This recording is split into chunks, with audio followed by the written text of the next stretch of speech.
Hey, what's up, classic TV fans? My name is Rick 9G. Thank you so much for joining me today. We're going to be talking about I Love Lucy, more specifically about 2 episodes of I Love Lucy, The Freezer and Lucy Writes a Novel. And you're going to see something that's absolutely mind-blowing. When I saw it, I was super impressed. Let's get right to it in talking about the Freezer episode. Now, this one was the 29th episode of the series, and it was a great one. I mean, who can forget Lucy inside a freezer, a huge freezer where they put all these cuts of meat and so forth. She accidentally gets locked inside with all this meat, and she has all this frozen stuff all over her face, a mix of tears and just other stuff coming from her nose that isn't so pleasant. But just the visuals of her being frozen, I mean, so implausible but so funny. Of course, it's one of those things where it's a funny moment that is not possible, but it's all in good fun. It's a very cartoonish type moment, but I think what sells this is everything around her. It's the makeup, it's her acting, it's the other characters, Ricky, Fred, and Ethel, helping her out, how she's stiff frozen, and they're watching her arm so she doesn't clip it off because it's frozen, right?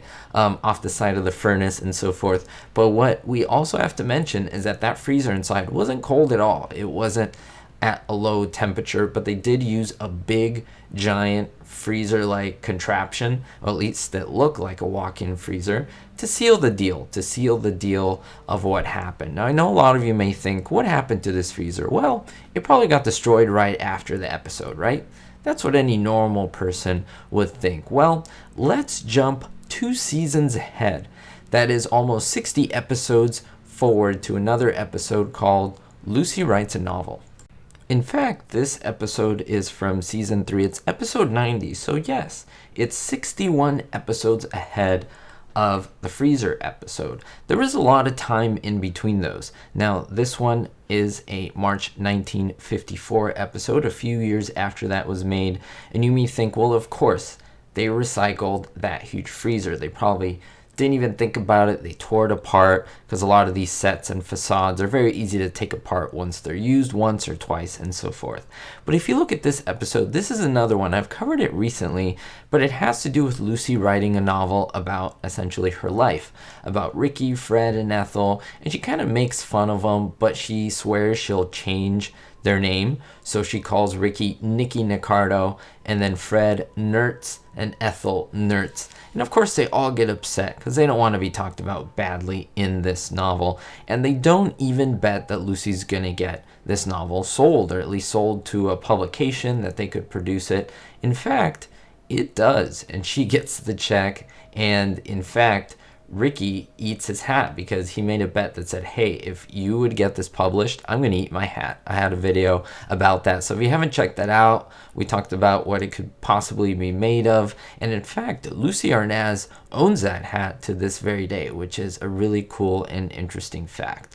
Now, continuing on, there was a point where Lucy gets upset and she tears up the draft of the novel, every last draft, and she throws it away. So what does Fred do? He takes it all to the trash and starts burning it in the incinerator. The problem with this is that another publisher actually wants Lucy's book, so everyone scrambles because they want the money, because they want the big chunk of money that can come from this publication. So they fumble in the trash, they go in there and they pick up all these little pieces.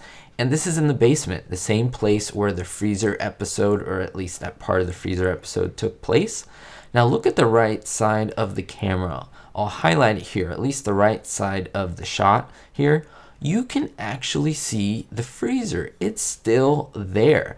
Now you may think, why is it here? Well, we can speculate all we want. I actually like to think that maybe Fred or Ricky still had ownership of it and maybe did some storage of this meat and maybe sold it offhand and maybe made some money. I mean, why not? Why would the freezer still be there and just collecting dust? It would really make no sense. But more, looking at it in a practical sense of a TV show, it's an Easter egg. It's something that has been hidden and it's not really alluded to. Lucy doesn't walk up to it at any point, or anyone says, oh, remember when we hung meat up in there? Or look at this thing. I'm glad I wasn't completely a popsicle after the episode. Or it's just something like that. There was no allusion to it. There was no recollection of it. just a couple brief shots of the freezer, and I think it's absolutely brilliant. When people talk about shows like this, everyone really puts them down and says, hey, continuity on these shows is horrible.